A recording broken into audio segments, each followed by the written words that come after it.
lo que son los simpático-miméticos primero.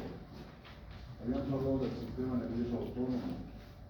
Ahí habíamos dicho que hay un sistema primero, el sistema simpático, que estaba mediado por noradrenalina y adrenalina, y el sistema parasimpático que estaba mediado por la acetylcolina. Anteriormente habíamos visto los beta bloqueantes, que eran los beta bloqueantes, los que bloqueaban la acción de la adrenalina. Eso era la red cardiovascular, habíamos hecho varias consideraciones. El día de hoy vamos a tocar lo que es el sistema parasimpático. Y el sistema parasimpático, ¿por qué está mediado? Está mediado por la acetilcolina. Y hay un nervio fundamental aquí. Y el nervio fundamental es el décimo par o nervio demográfico. Ese es el nervio fundamental que produce el sistema parasimpático.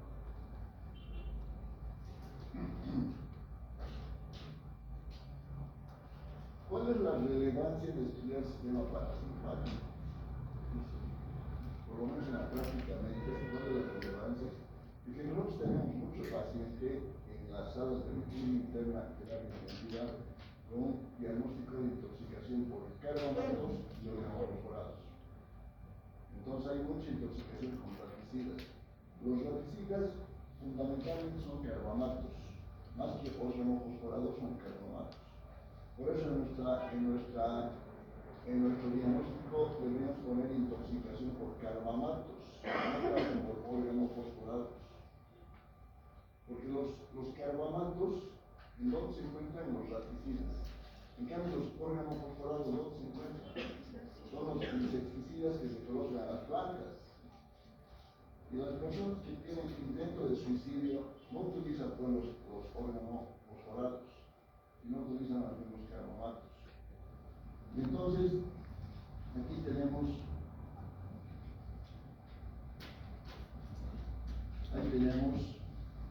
el caso que se da habitualmente en el hospital.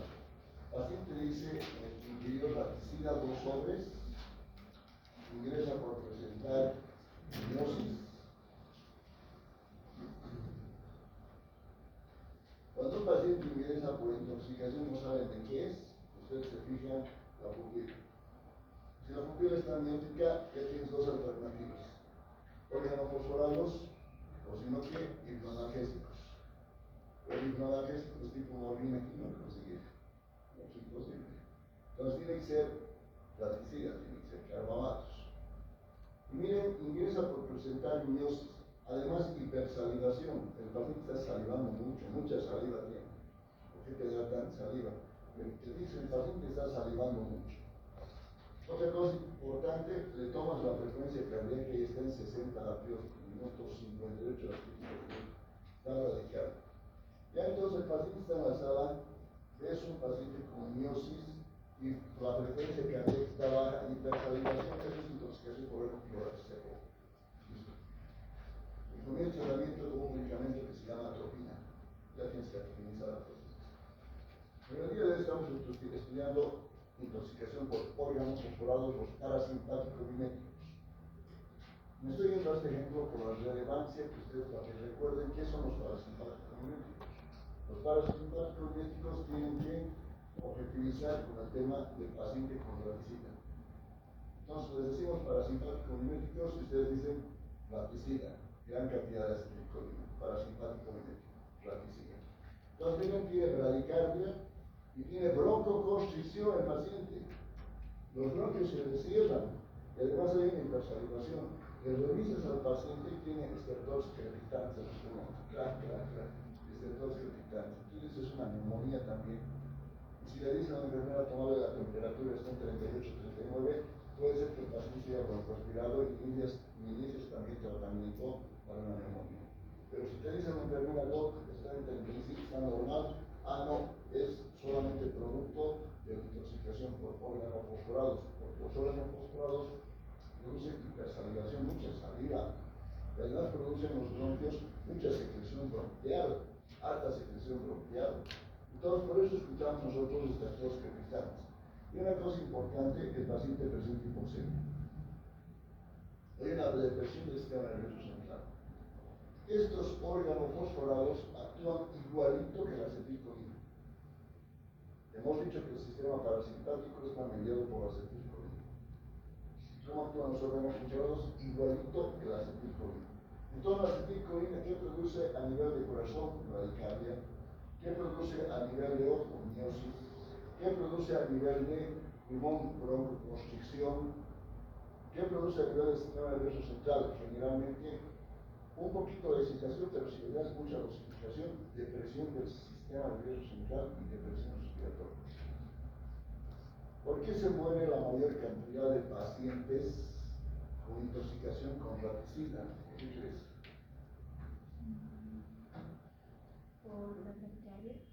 Por la bacteria, no se muere por la bacteria. Porque hay un ingeniero alto de fosforato baja a 50, por ahí 55 de ese mantiene. Cada vez vamos a tener un paro cardíaco por radicardia que ya no decir. ¿Por qué crees? Ah, pero por constitución no se puede. Pero que sea nuestra constitución, ¿a qué va la constitución? A mi imposible que va. A un insuficiencia respiratoria, un paro respiratorio. Los pacientes con órganos fosforados fallecen ¿por qué? Por paro respiratorio, por insuficiencia respiratoria. Entonces, cuando un paciente ingresa a la sala de emergencias, ¿qué es lo primero que tienes que hacer? ¿Tomar los inhibitores? No, vaya, sí, entonces, de tratamiento, tratamiento.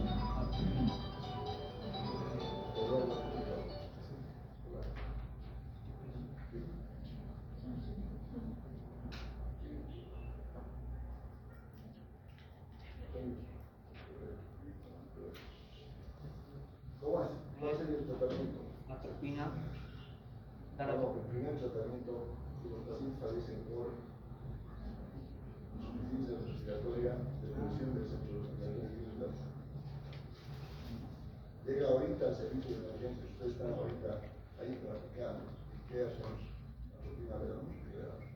Soy una atropina, perfecto. Pero el tema de la fundamentalmente oxígeno, tenemos que dar oxígeno. Tiene que agarrar la mascarilla, no la cambio lanzada. La mascarilla lo pongo 3 o 4 litros por minuto. 10% tiene escapa oxígeno. No hay gran posibilidad de que el paciente no va a aparecer. Además, tú ya le colocas atropina, le pones oxígeno y listo, se acabó el problema. Ahora, lo malo es que a veces traen los pacientes, como yo fui varias veces, por una muchacha de 19 años de edad, viene a emergencias, lastimosamente estaba en paro respiratorio, hemos intentado como es la tenemos que hacer atropina todo el mundo. Todo depende del tiempo también. Entonces hay que hacer lavado gástrico, todo eso, pero primero oxígeno y atropina. Listo, con eso tranquilo. Ya después pones la zona gástrica, haces tus limpiezas y todo eso ya. Y salió adelante. Generalmente salen adelante, pero algunos pacientes fallecen. Y entonces, ahí está. ¿Qué se utiliza para esto? Tratamiento con atropina y oxígeno, se coloca oxígeno. La atropina en la ampollita, 1 miligramo cada 5 minutos, le colocamos y listo. Pero este paciente viene luego de media hora, presenta paro cardiorrespiratorio sin respuesta a mayor de resucitación. Eso que ocurre en algunas oportunidades. ¿Y por qué ha fallecido? Paro respiratorio. Entonces la acetilcolina a grandes dosis que produce depresión del sistema nervioso central y produce depresión respiratoria. Porque es todo lo contrario a lo que sucede con la adrenalina. ¿Se acuerdan de la adrenalina? La adrenalina a nivel cardiovascular producía que taquicardia, aumenta la fuerza de contracción del miocardio. Hemos dicho que tenía que haber un regulador, ¿se acuerdan? Digamos, estamos en la sensación de pelea, un peligro nos está atacando, entonces taquicardia, medio respiración, todo eso, ya se ve el perrito, termina todo y no vamos a estar nosotros con la taquicardia y respirando así, agitados.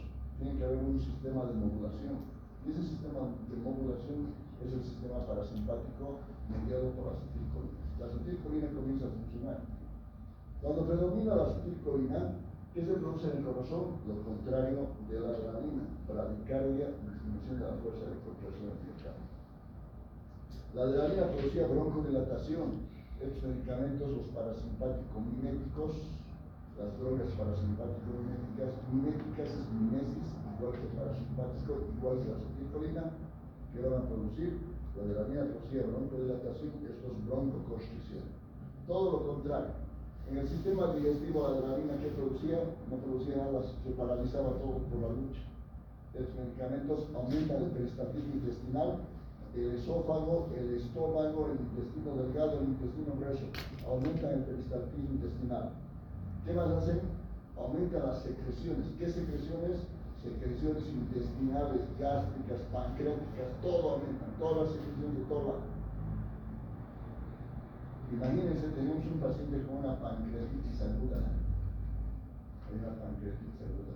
Estos medicamentos que son parasimpático-miméticos, que ahorita los vamos a describir, estarían indicados o contraindicados en una pancreatitis aguda.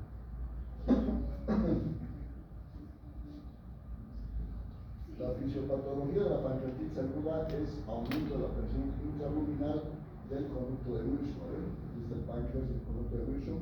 Cualquier cosa que aumente la presión intraluminal, pancreatitis aguda. ¿Cómo la acuerdo? ¿Sí o no? ¿Qué dice? Sí, perfecto, sí. Está contraindicado en pancreatitis. ¿Por qué en pancreatitis? Porque te produce aumento de la secreción pancreática en gran cantidad, te aumenta de tal cantidad la presión intraluminal del conducto de Wilson que se produce el proceso inflamatorio pancreatitis. Hay que tener cuidado con estos medicamentos. ¿Listo? Perfecto, ya lo sabemos entonces. Ya estaría todo, casi todo. En la vejiga, como dijimos, del sistema adrenal, no me acuerdo cómo era, el sistema adrenal que producía en la vejiga y en la uretra. Ya, el músculo detrusor de la vejiga que le pasaba se distendía, ¿no? El esfínter, ¿qué se llama? Se cerraba, el esfínter de la vejiga se cerraba, ¿se acuerdan? Estos medicamentos hacen lo contrario, producen contracción del detrusor de la vejiga y se abre el esfínter. ¿Listo? Se abre el esfínter. Porque puede venir un paciente con diabetes y te dice, doctor, ¿qué pasa? No estoy pudiendo orinar bien, no sé qué nos está pasando, no estoy orinando. Debes tener una vejiga neurogénica porque tu glucemia está en 180.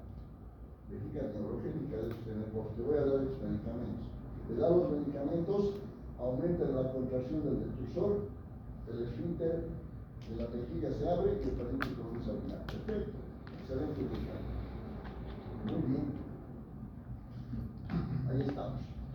En este paciente que ha venido con intoxicación aguda por órgano fosforado o carbamatos, la acetilcolina actúa sobre receptores muscarínicos y sobre receptores nicotínicos.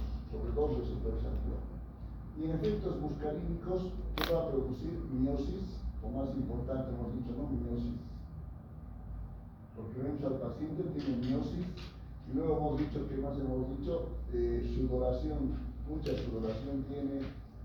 Visión borrosa también tiene el paciente. Visión borrosa, ¿por qué? Porque se altera el aparato de acomodación, porque se produce miosis, el iris se cierra y hay una alteración de la acomodación. Hay lagrimeo, miren, secreciones bronquiales aumentadas, secreción gastrointestinal aumentadas, broncoconstricción, vómito, cólico abdominal, claro, porque hay peristaltismo intestinal aumentado, diarrea hay también, cialorrea también hay. La bradicardia hemos dicho que es un síntoma muy importante. Dos síntomas importantes de intoxicación por órganos fosforados, la miosis y la bradicardia. Esas dos cosas son fundamentales.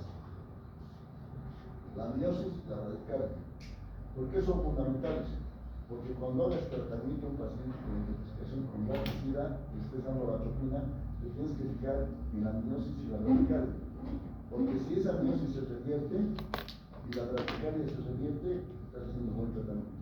Porque si no tienes que seguir con atropina. Entonces, miosis y bradicardia.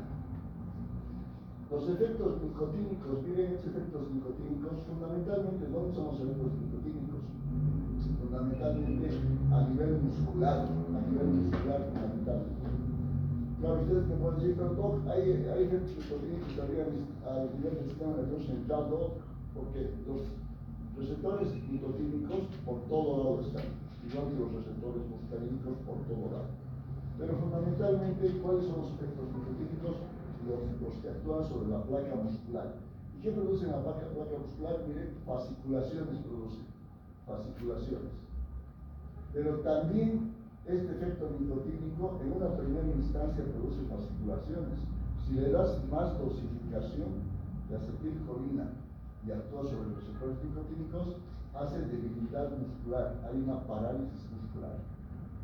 Entonces, efecto nicotínico por acetilcolina va a producir fasciculaciones, gran cantidad de debilidad muscular. Y estos efectos nicotínicos también tienen un efecto modulante de adrenalina, les cuento. Pero no nos vamos a complicar con eso, porque el efecto modulante de adrenalina, ¿qué produce cuando hay aumento de catecolaminas? Va a producir taquicardia, va a producir hipertensión. Si produce taquicardia, es por la hiperestabilidad miocárdica, la hipertensión por la vasoconstricción periférica, sí.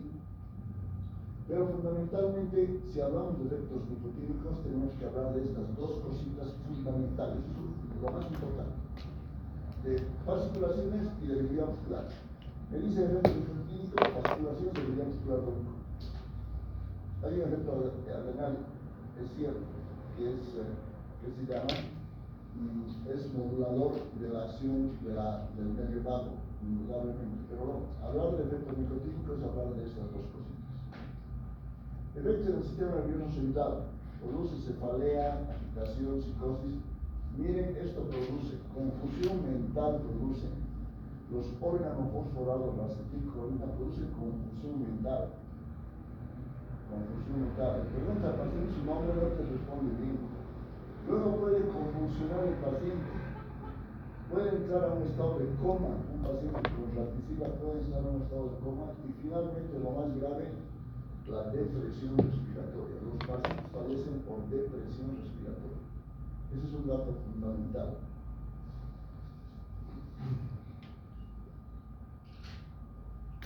Aquí está nuestro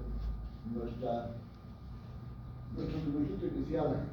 ¿Se acuerdan? Sistema nervioso autónomo, hay dos, el sistema simpático y el sistema parasimpático. El sistema simpático mediado por la noradrenalina, nacía de la médula espinal. En cambio, el sistema parasimpático mediado por la acetilcolina, ¿de dónde nace? Nace fundamentalmente del bulbo raquídeo, ¿no? Del bulbo raquídeo. Indudablemente tallo cerebral y cerebro medio, pero fundamentalmente el bulbo raquídeo. Del bulbo raquídeo, ¿cuál sale? Fundamentalmente sale el décimo par, el neumogástrico, el décimo par. Este es el fundamental. También en el sistema parasimpático está el tercer par, el motor ocular, el séptimo par también está y el noveno par también está. Tercero, séptimo, noveno y décimo par. ¿Cuál es el fundamental del sistema parasimpático? Es el neumogástrico, el décimo par. Por ejemplo, la acetilcolina, al estimular este tercer par, ¿qué produce? Miren, produce aumento, es decir, contracción de la pupila, músculo circular del iris, contracción, tercer par. Músculo ciliar, acomodación para la visión próxima, tercer par. Séptimo par, ¿de qué se encarga? De la deglución, ¿no ves? De la deglución. De la deglución se encarga. Noveno par, glándulas salivales, abundante secreción. Y décimo par, el más importante, ¿dónde actúa?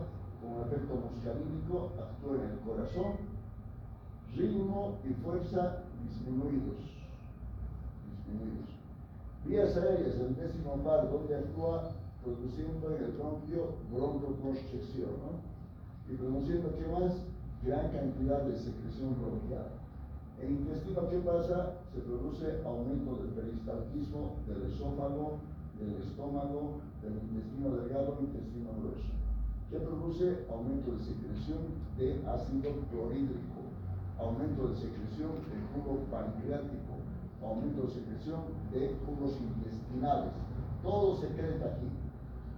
Luego, detrusor de la vejiga, ¿qué pasa? Hemos dicho, va a producir micción, se va a producir aumento de la fuerza de contracción de la vejiga, del músculo, el difusor de la vejiga en fuga y el paciente orina. Y el esfínter, lógicamente, al haber difusor, el esfínter se abre, sale la orina. Perfecto. En recto, mayor defecación y produce también erección del sistema parasimpático. Muy bien. ¿Dónde se encuentran más densidades de sus receptores muscarínicos? Miren el tálamo, corteza hipocampo. Pero fundamentalmente, ¿dónde nace el neumogástrico? Ustedes ya saben, en anatomía han estudiado a fondo, en el bulbo raquídeo, ¿se acuerdan? En el bulbo raquídeo, y hay 4 núcleos, ¿saben? El núcleo ambiguo, el núcleo dorsal del vago, el núcleo espinal del nervio trigémino y el núcleo del tracto solitario. De aquí emerge un nervio que se llama decimotal, el famoso vago. Es importante. Muy bien. Entonces la acetilcolina es el mediador del sistema parasimpático. ¿Cuál es la sustancia que metaboliza la acetilcolina? La sustancia que la va a desdoblar a la acetilcolina se llama esto, acetilcolinesterasa. Acetilcolinesterasa la desdobla a la acetilcolina. Igual se acuerda, la adrenalina tenía 2 sustancias fundamentales que eran más para metabolizar la adrenalina. Vamos a hablar de paréntesis. ¿Los más cuáles?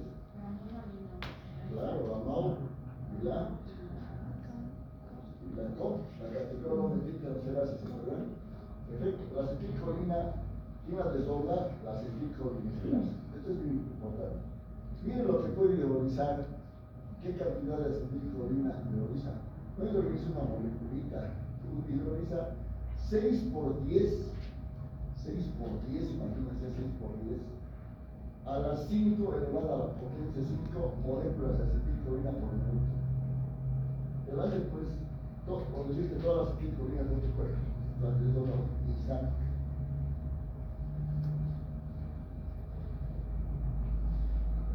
Perfecto.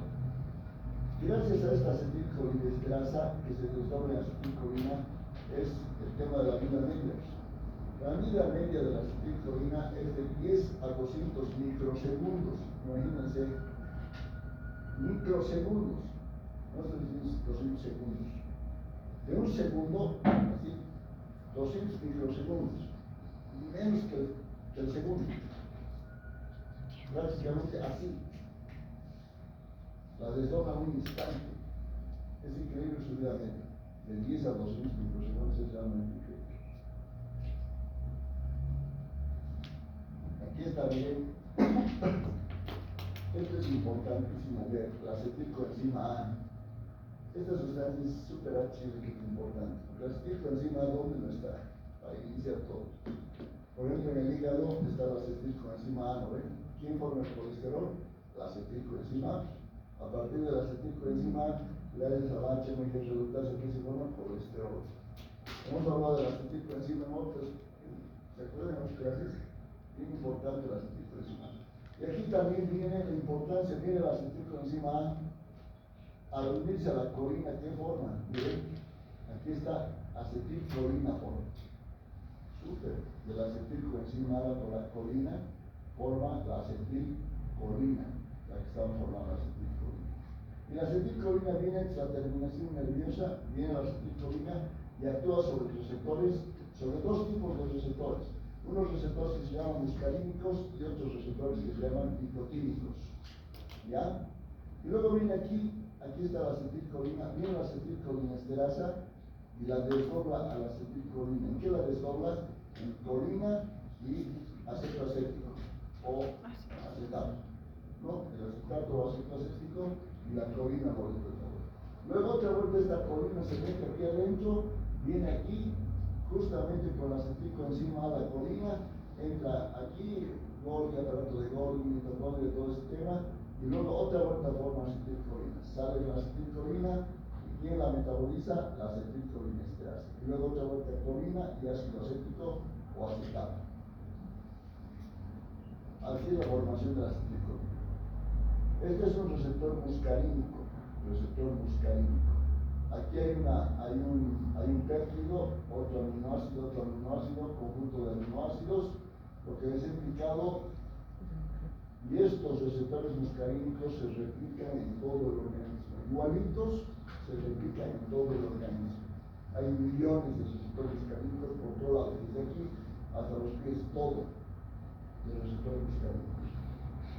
Entonces ha indicado que esta estructura es una estructura bien conformada, es una estructura realmente muy organizada, genéticamente organizada, es una estructura muy especializada que se ha hecho de una manera con muy alto nivel de tecnología, mucha tecnología. Bueno, hay receptores, los receptores muscarínicos son el M1, el M2, el M3, el M4 y el M5. Son 5 receptores que se conocen por el momento. Entonces, el M1, miren, el M1, M2, M3, M4 y M5 están por todos lados están. Pero fundamentalmente, ¿dónde se encuentra el M1? Aparato digestivo. También está en el sistema nervioso central del M1. Pero fundamentalmente se dice M1, DOC, digestivo, así como digestivo, sistema nervioso central. M2, ¿dónde? Corazón, M2, corazón. M3, ¿dónde? Bronquios, M3. M4 y M5, ¿dónde? Sistema nervioso central. Entonces sí es fácil. M1, M2, M3, M4, M5. El M1 también sistema nervioso central. ¿Listo? Vuelvo a repetir. M1, digestivo, también sistema nervioso central. M2, corazón. M3, M4, M5. Ya lo sabemos entonces, ya está. Viene la acetilcolinesterasa. Esta es una imagen tridimensional. Tiene la bolsa de ácido del centro activo, tiene el subsitio de colina del centro activo y tiene el sitio aniónico periférico. Esto es increíble, porque estoy contando las películas. Esto no se puede formar así por evolución, eso es imposible. No puede haber un 2, 5, 10 por todo lado miles que me digan que ha sido la evolución. Bueno, esto es imposible. Esto es una tecnología, pero altamente sofisticada, es realmente increíble. 3 componentes importantes para que funcione la acetilcolinesterasa. Bolsa de ácido centro activo, subsitio de colina centro activo y el sitio aniónico periférico. Increíble. Ahí está la composición de la acetilcolinesterasa.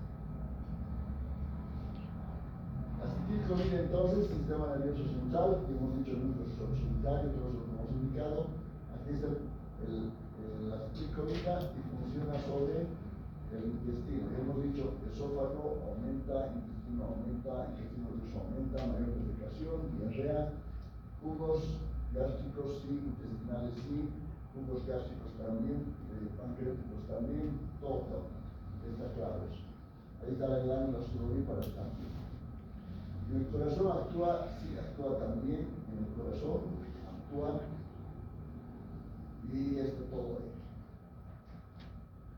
Otra vuelta aquí, síntesis de acetilcolina, colina hemos dicho, acetilcoenzima, gracias a una sustancia que se llama la colinoacetiltransferasa, se convierte en acetilcolina. La acetilcolina actúa sobre el receptor muscarínico, M1 hemos dicho aquí, M2, M3, M4, M5, y actúa sobre receptores nicotínicos.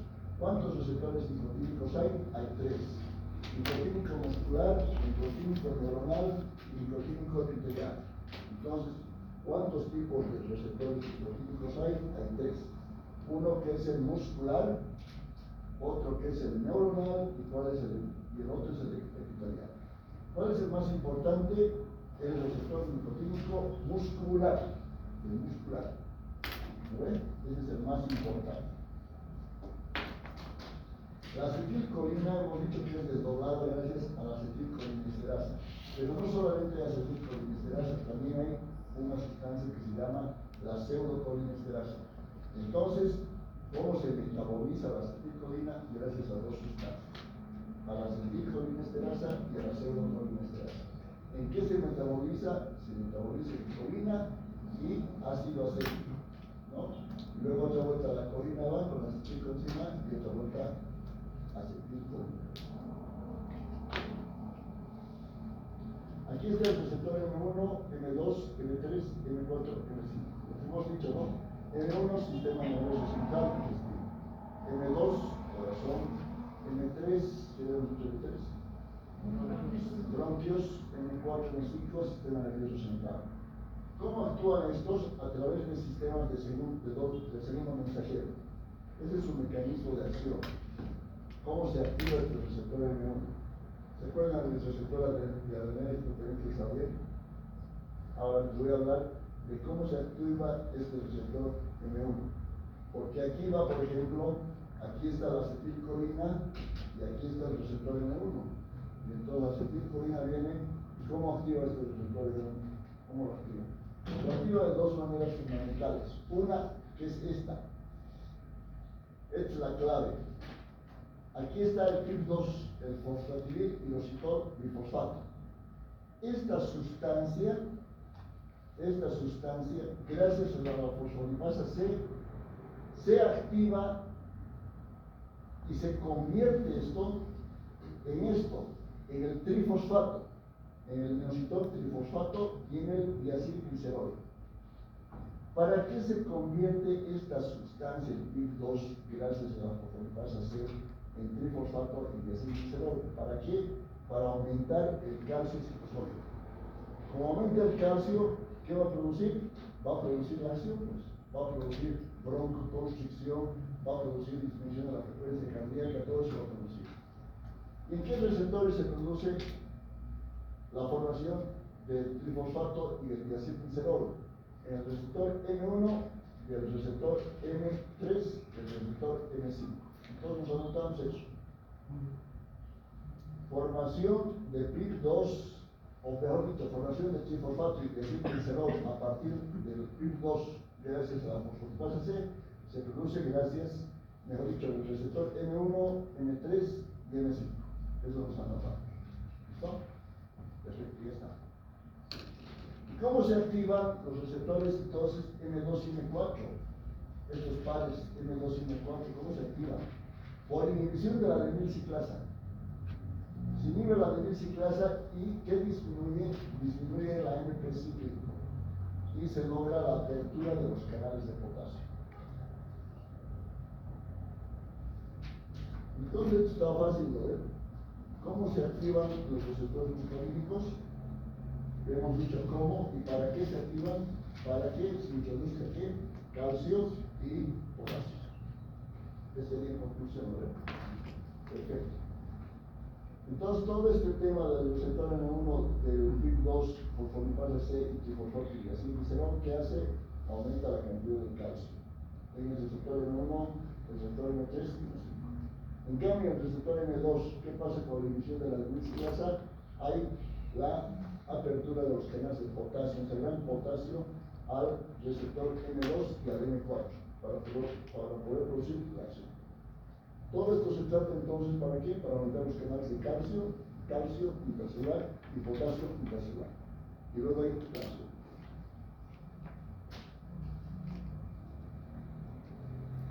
Bueno, ahí están los receptores nicotínicos musculares, viene la transmisión neuromuscular. Los receptores nicotínicos aquí están las partes que tienen, las cuatro partes que tienen. Esto es importante también, hemos dicho que lo más importante del receptor nicotínico son los musculares. ¿Por qué los musculares? Porque median la transmisión neuromuscular. Los receptores nicotínicos musculares. Los epiteliales no tienen mucha función, no tienen mucha importancia. Pero los receptores nicotínicos neuronales sí tienen importancia. ¿Por qué? Porque modulan la liberación de varios neurotransmisores. ¿Y por qué tienen importancia estos receptores nicotínicos neuronales? ¿Por qué? Porque miren, están en el tema de la memoria, en el tema de la atención y en el tema del aprendizaje. En todos los receptores nicotínicos neuronales tienen que ver mucho con la memoria, la atención y el aprendizaje. La memoria, la atención y el aprendizaje. Entonces, ¿a qué va esto? Esto va a la utilización en varias patologías para pacientes con alteración de la memoria, alteración de la atención y alteración del aprendizaje, que vamos a utilizar los medicamentos. Perfecto. Ahí está, otra vuelta. Receptor M1, ya hemos dicho esto, M2, M3, posición, M4, M5. Bueno, aquí está la acetilcolina, aquí están los receptores, hemos dicho disminución de AMP cíclico, la adenina ciclasa reduce, los canales de potasio aumentan y se produce la acción. Esta es la del M1, ¿ven? Apofosfatasa C, ¿no ven? Aumenta el diacilglicerol, este diacilglicerol y el trifosfato, ¿para qué sirve? Fundamental para aumentar la cantidad de calcio en el citosol, gracias a la estimulación del sistema reticular, ¿no? Del retículo endoplásico, ¿no? Bien, y aquí están los medicamentos parasimpático-miméticos. Miren, mimesis, ¿qué quiere decir? Igual que el parasimpático, igual que la acetilcolina. ¿Qué medicamentos son estos? Dos grupos. Los de acción directa, los que actúan directamente sobre el receptor muscarínico nicotínico, son los de acción directa. Y los de acción indirecta, ¿cuáles son los de acción indirecta? Los que inhiben a la acetilcolinesterasa. Hemos dicho que está la acetilcolina, viene la acetilcolinesterasa y la metaboliza. Pero si disminuye la acetilcolinesterasa, va a haber gran cantidad de acetilcolina y va a producir su mecanismo de acción. Y estos producen así: acción indirecta, inhiben a la acetilcolinesterasa. ¿Quiénes tenemos aquí en acción directa que actúan sobre los receptores? Indudablemente la acetilcolina, la muscarina. Pero la acetilcolina vamos a poder utilizar para tratamiento en algún paciente. No sé qué vemos. ¿Por qué utilizaríamos? ¿Por qué no utilizaríamos?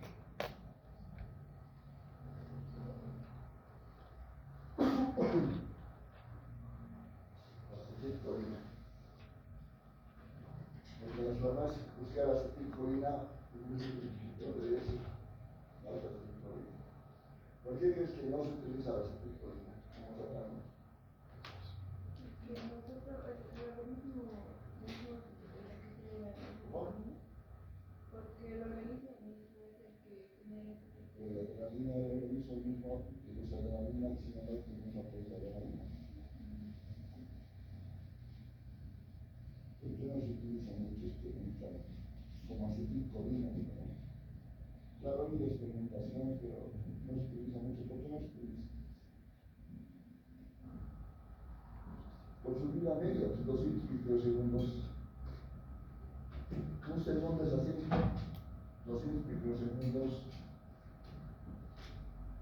Nada, y además la acetilcolinesterasa 10 a las 5 destruye todo un ratito. Ahí está entonces, la pilocarpina. Este medicamento sí utilizamos la pilocarpina para producir miosis en los pacientes, la metacolina, el carbacol, el betamicol.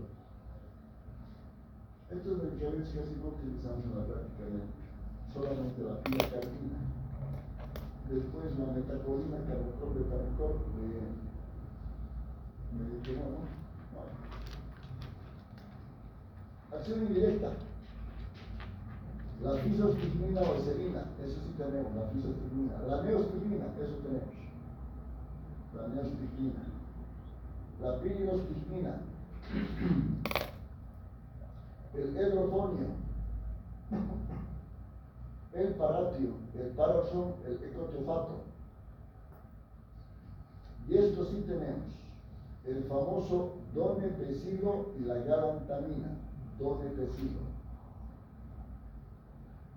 Entonces, acción indirecta, la fisostigmina, la neostigmina y pirostigmina. ¿Cuál utilizamos en área hospitalaria?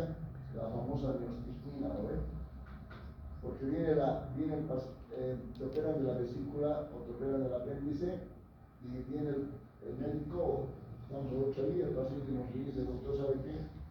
Ya son 2 días y no he entrado, no he hecho deposición estómago. Como lo escuchamos, los ritos previos están totalmente negativos. Todo está bien, blandito, depresivo, todo bien, la hormona buena, la cirugía, todo bien, pero los ritos previos casi negativos. Entonces, ¿qué hacemos? Le decimos, colocaremos una prueba de neostigmina, 0,5 miligramos por locales subcutáneos. Colocamos subcutánea, ¿y qué crees que pasa con el paciente? Aumenta el peristaltismo intestinal de posiciones normales. Para eso utilizamos la neostigmina. Hidrofonio, ¿para qué utilizamos el hidrofonio? Estos medicamentos a nivel cardíaco, ¿qué es lo que producen a nivel cardíaco? Los medicamentos parasimpáticos radicardia produce. Entonces, ¿en qué pacientes vamos a utilizar? En un paciente que tenga una taquicardia supraventricular. ¿Y qué medicamento utilizamos? El hidrofonio, el único medicamento que utilizamos para taquicardia supraventricular se llama hidrofonio. Los otros no utilizamos. Compuestos organofosforados, insecticidas, pesticidas, el parato y el parosol, el cotofato, vamos a utilizar en la práctica médica, no, pues son insecticidas. Porque toma el paciente y como son bien liposolubles, no se intoxican rápido. Por eso en el oriente, cuando hacen mover utilizan insecticidas, les dicen van a tener cuidado de no chocar con las plantas, cuidado de chocar con las plantas tubulares, porque como estaban haciendo un calor conocido en Santa Cruz, y no después como yo ahorita digamos, vas con tus poleritas, y entonces están las plantas atraviesas, y van y intoxicas, como éramos fosforados. ¿Por qué? Porque son muy liposolubles, se absorben rapidito así al sistema nervioso central y chao, intoxicación por órgano fosforado. Estos medicamentos, lógicamente, son de acción directa y de la acetilcolina, pero no los utilizamos pues para la práctica médica. ¿Por qué tenemos que utilizar? No querer que le pase nada malo al paciente, no, así que nada que ver para el Pero esto sí, la galantamina y el donepezilo sí, para una enfermedad que se llama la enfermedad de Alzheimer. Claro, usted se puede decir, pero no, la fisiopatología de Alzheimer es un montón de cosas, ¿no? Claro, pero una de esas cosas está que no existe acetilcolina entre célula nerviosa y célula nerviosa. No hay acetilcolina. Eso es una fisiopatología de Alzheimer. Y por tanto, ¿qué vamos a utilizar? El donepezilo o la galantamina. Indudablemente la fisiopatología del Alzheimer es un montón. Hay un montón que hay que utilizar varios tipos de medicamentos. Pero uno de los medicamentos fundamentales se llama donepezilo. Porque no hay acetilcolina en célula nerviosa y célula nerviosa.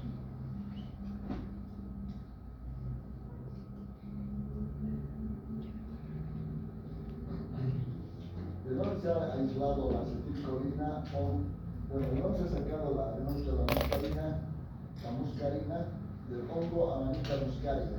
Este es el hongo Amanita muscaria. Así que aunque lo encuentren, mejor dicho, aunque lo busquen, no pienso que lo encuentren aquí, porque dice esto. Amanita muscaria, alcaloide muscarina. La pilocarpina del arbusto del género Pilocarpus, 1875. La arecolina desde Betel. Entonces se saca las plantas y nada de eso. Ya hemos dicho por espectrofotometría se sabe la sustancia que está produciendo esa acción. Por eso a veces hay discusión que los callahuayas, que eso, que lo otro, que sí, que eso. ¿De qué vamos a discutir todas esas sustancias? Solamente se agarra por espectrofotometría la sustancia química que realmente está produciendo eso, esa acción, y entonces a la las empresas farmacéuticas la replican. Entonces se saca pues de los planes. Cardiovascular, ¿qué pasa en el cardiovascular? El corazón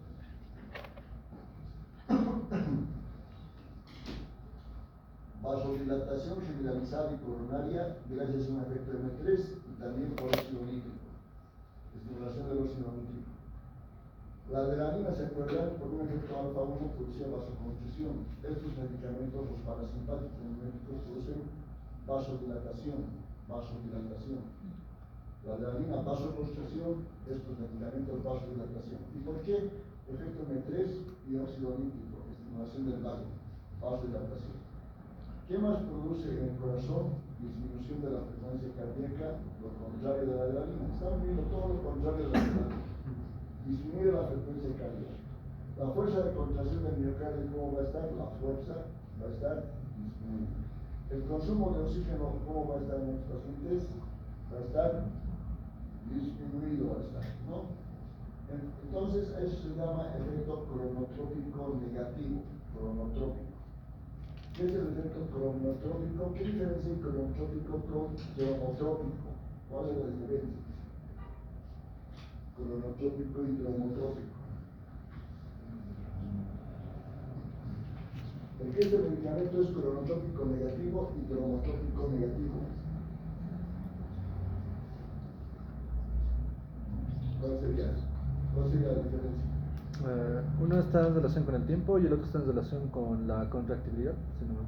Ya, cronos es correr, ¿no? Cronos, mejor dicho, cronos es tiempo, cronotrópico. Esto es referido a la frecuencia cardíaca, cronotrópico negativo. ¿Qué quiere decir? Que va a ser frecuencias bajas, 60, 70, 50, cronotrópico negativo. Miren aquí, dromotrópico, dromos sí es correr, la velocidad de conducción. ¿Cómo va a estar la velocidad de conducción? Va a haber disminución de la conducción del nódulo auriculoventricular. Disminución de la conducción del nódulo auricular. Es decir, el tiempo en que ahorita se estimula la adrenalina, mejor dicho, se estimula la aurícula, tarda, se contrae el ventrículo. Entonces, efecto inotrópico negativo. ¿Qué es el efecto inotrópico negativo?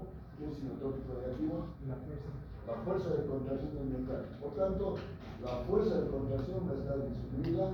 Inotrópico negativo, la frecuencia cardíaca va a estar disminuida, va a haber bradicardia y va a haber disminución de la conducción del nódulo auriculoventricular, efecto inotrópico negativo. Por tanto, la presión arterial. Si la presión arterial, uno de los factores importantes de la presión arterial es el gasto cardíaco, si está disminuido el gasto cardíaco, lógicamente que va a disminuir la presión arterial. Por esto y por eso también, por la vasodilatación y por la disminución del gasto cardíaco, disminuye la presión arterial. Broncoconstricción, hemos dicho, efecto clitoral, N3, perfecto. Broncoconstricción, aumenta la secreción bronquial y va a producir hipoxemia, eso ya sabemos. Contracción del músculo detrusor, hemos dicho por sí, ¿no ves? ¿Recuerdan? El detrusor de la vejiga va a aumentar la fuerza de contracción y el esfínter, ¿cómo va a estar? Va a estar abierto. Va a haber disminución de fuerza de contracción del esfínter, ¿no? Por tanto, va a haber aumento de la presión misional. Lógicamente, si existe contracción del músculo detrusor de la vejiga, va a aumentar la presión misional. Perfecto. Toda amplitud de las contracciones, esófago, estómago, gran contracción del estómago, del intestino delgado, del intestino grueso y mayor defecación. Tubos gástricos van a estar incrementados.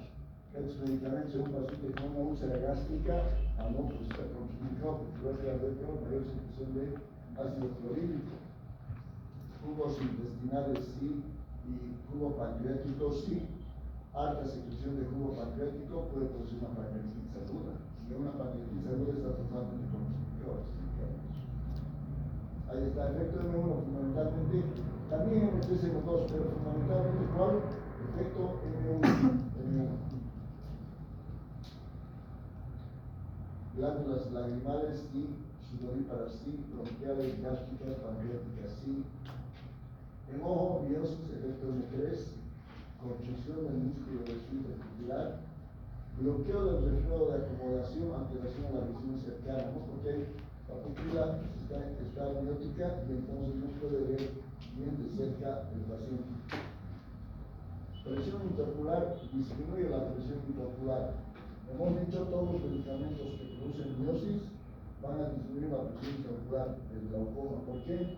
Porque hay apertura de los canales de Schlemm. De los canales de Schlemm y las ventanas de Fontana, ¿no? Se abre y entonces disminuye la presión intraocular y aumenta la presión intraocular, se llama glaucoma. Más de 14 milímetros en una tonometría es glaucoma. Primera excitación cortical, después depresión cortical que produce depresión. Y el paciente se puede morir por paro respiratorio, hemos dicho, en el sistema nervioso central. Es importante la función cognitiva, memoria, motivación y atención, gracias fundamentalmente, uno, muscarínico, pero también el efecto nicotínico central, ¿no ve? Hemos dicho 3 receptores nicotínicos, uno muscular, que es importante, otro neuronal y otro epitelial. El neuronal tiene que ver mucho con qué? Con la memoria, la motivación y la atención. Y la memoria también tiene que ver mucho con el tema de la acetilcolina, ¿no? La acetilcolina es el receptor M4M5 y M1, y por eso utilizamos el famoso, ¿qué medicamento? El donopecilo, ¿no? El donopecilo y la glantamina. Perfecto. Control motor, regulación del apetito también, eso también hay. Y hemos dicho vida media de 10 a 200 microgramos por segundo.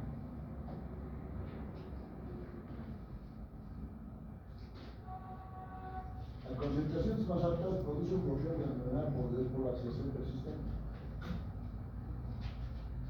Claro, el paciente ha tomado altos laticidas tomado, y hay tanta despolarización porque hay gran cantidad de acetilcolina en determinación nerviosa y terminación nerviosa, hay gran cantidad de acetilcolina. Hay un momento en que parálisis respiratoria de los músculos torácicos y ¡pam! El paciente muere.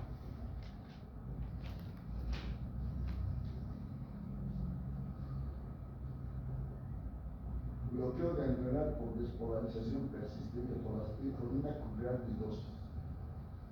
Aparte de producir depresión del sistema nervioso central, hay un bloqueo neuromuscular. El paciente hace paro respiratorio por depresión respiratoria, paro respiratorio por bloqueo ganglionar por despolarización persistente.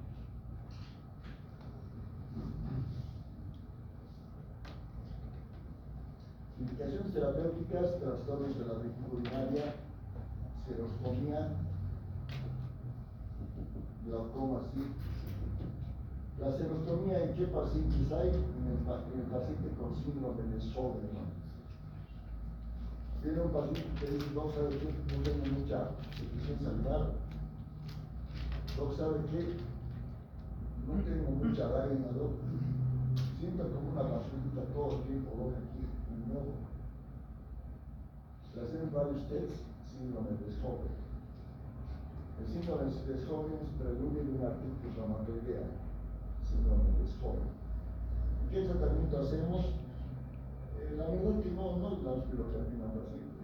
Es decir, pongas aquí su solución salina, 3 veces al día se acabó. Tienes mucha sed, agarrar tu botella y tomar ese.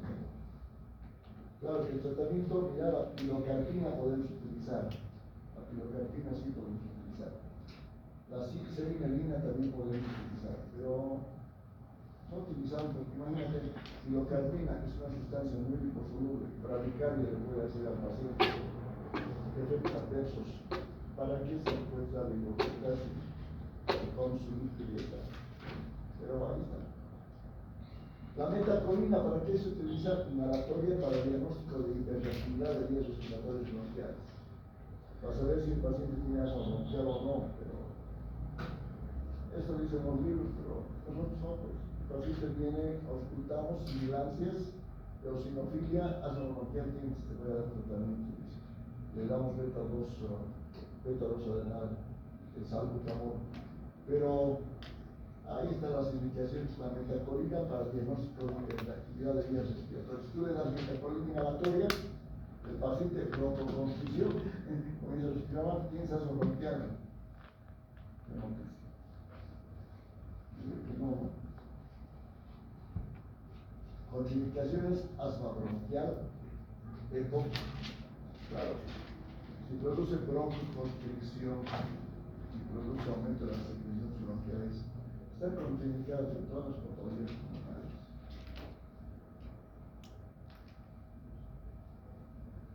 Obstrucción urinaria, claro, si tiene un paciente hipertrofia de próstata, está cerrada la uretra, hay que dar otros medicamentos bloqueantes altas y colonias hay que dar. Pero en una hipertrofia prostática está contraindicado porque el difusor aumenta tan rápido, como hay una hipertrofia próstata, hay dolor, porque el paciente no puede eliminar rápido la orina. Porque estos medicamentos están indicados para una vagina neurológica que no tiene hipertrofia de próstata.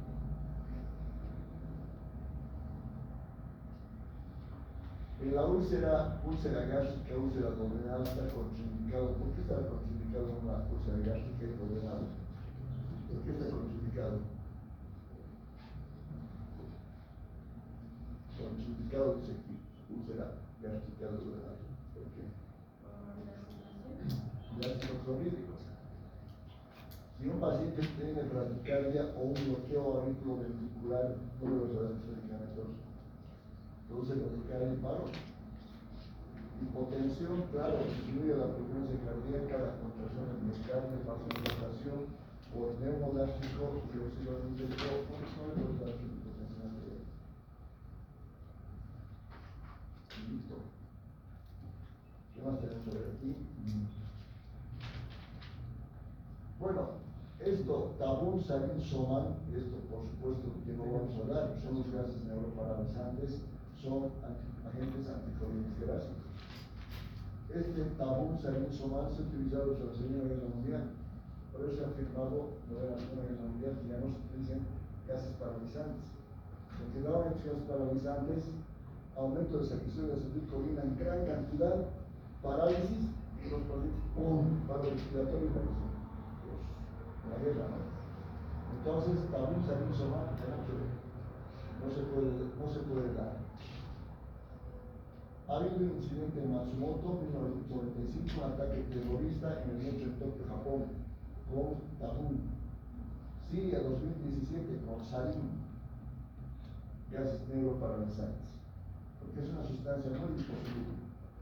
Este ratito va al sistema nervioso central y además parálisis aquí por sobrecitación de acetilcolina, paro respiratorio. Por aquí y por acá. Isotipina no utilizamos mucho, la verdad, de la semilla del calabar. Veneno del juicio le llamaban antes, porque en África Occidental le hacían tomar semilla de calabar. Si se moría, le decía que era culpable. Y si salía vivo, no sé. Ahí está la el enjuiciamiento por culpabilidad. La culpabilidad se juzgaba por la muerte o la inocencia por la supervivencia. Tal vez podríamos decir aquí prisa toda la palabra, pero no está. Podría ser una posibilidad. La aspirina, estimulante del tracto gastrointestinal, sí, la hemos dicho en ese paciente operado de vesicular, y además la miastenia gravis. ¿Cómo crees que es un paciente de miastenia gravis? Viene y te dice, todos saben que, no sé, en la tarde, quieren cerrar mis párpados, en la tarde nomás esto, ¿saben qué? Siento un poco de debilidad muscular. En la mañana estoy viendo todo perfecto bien, pero en la tarde no sé qué me pasa. Ya, te vamos a dar una prueba, vamos a hacer con la neostigmina y vamos a ver qué te sucede. Y además te vamos a hacer una biopsia del músculo y vamos a ver si tienes anticuerpos contra el músculo liso para pensar en una miastenia gravis. Entonces te llega la biopsia, te dice positivo para anticuerpos, músculo liso, miastenia gravis. Un tratamiento con neostigmina de menstrual. Con la neostigmina le das, el paciente está perfecto en la casa o va. Además, creo que ya hemos terminado, ya hemos visto. clínico, efecto muscarínico, nicotínico, sistema nervioso central. Claro, cuando hay toxicidad con fines homicidas, los raticidas, miren, 300.000 muertes al año. Hay un síndrome intermedio y un síndrome tardío. Cuando le das alta a un paciente por lo menos por ahí, tienes que controlar a la semana. Y además tiene que estar en el hospital unas 48 horas. Porque a veces dices, pero ya le daba atropina, ya está bien la paciente, está hablando bien, todo lindo, hay que darle alta. No. A las 48 horas se puede producir un síndrome intermedio. Debilidad muscular intensa, parálisis de los nervios craneales y parálisis de los nervios del tórax, paro respiratorio. En algunos pacientes ocurre eso. Por eso tiene que estar interno 48 horas. Después de 48 horas le das de alta. Algunos pacientes vienen, después de haber tomado la laticida, vienen, doc, no puedo caminar bien, no sé qué me está pasando, doc.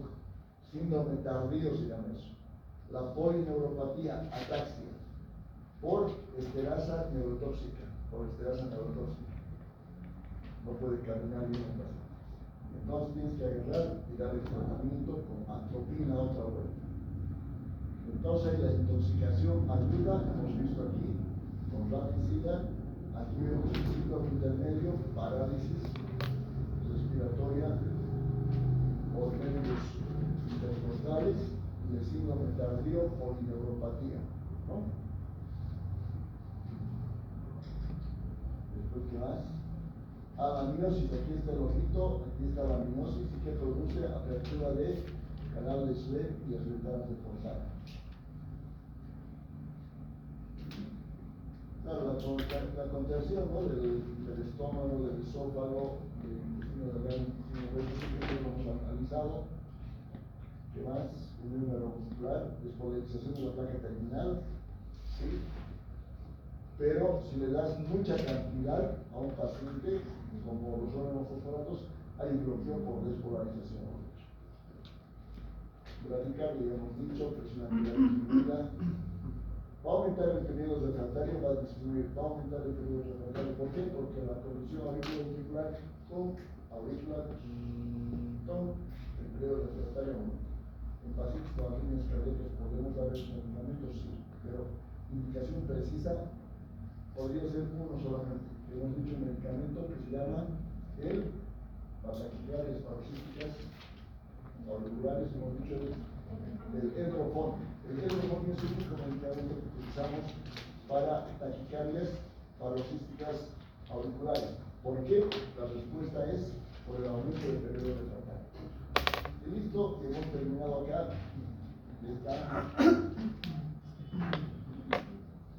Ya. Entonces, indicaciones terapéuticas quedamos con atonía del músculo liso del tracto intestinal y vejiga, glaucoma y miastenia gravis. Eso quedamos. Ahí están los medicamentos que se dan para eso, ya los vamos a ver. Libre paralítico y atonía de la vejiga, la famosa miastinina, hemos dicho, un paciente posoperado, subcutánea 0,5 miligramos, luego 15 a 30 miligramos con diario. Alzheimer, hemos dicho, donepezilo, galantamina, flunarizina y tacrina. Enfermedad de Alzheimer, donepezilo fundamental. Este es el que más se está utilizando. La galantamina, más o menos, la flunarizina, más o menos, la tacrina. El donepezilo es fundamental. Taquicardia supraventricular paroxística, hemos dicho, es Edrofon. Miastenia gravis, hemos dicho debilidad y particularmente anticuerpos antireceptores de la acetilcolina por biopsia positivos, miastenia gravis. Prueba inicial de leofonio, tratamiento de hidroxinina o nespirina. Estos dos están fundamentales. Y bien, y hemos terminado ahí. Este artículo es bien interesante, del Neurofarma del 2020. Richard Mara, la historia de los singulares de la función nerviosa y el tratamiento de la miastenia gravis. Súper interesante. Porque la fisiopatología de la miastenia ahora está interesando otros cambios. Ya no solamente el tema de los singulares de las estructuras. HCM, hemos dicho esto, la vitamina, fundamentalmente. Este artículo es súper interesante, revisión completa sobre la enfermedad del Alzheimer, causas y tratamiento del 2020. Aquí tienen el DOI. Con el DOI se usa todo. DOI pone y listo. Y ahí hemos terminado, porque aquí expresa cuáles son los compuestos anticolinesteráticos, fundamentalmente se dice, el DOI que sigue. Ya hemos terminado.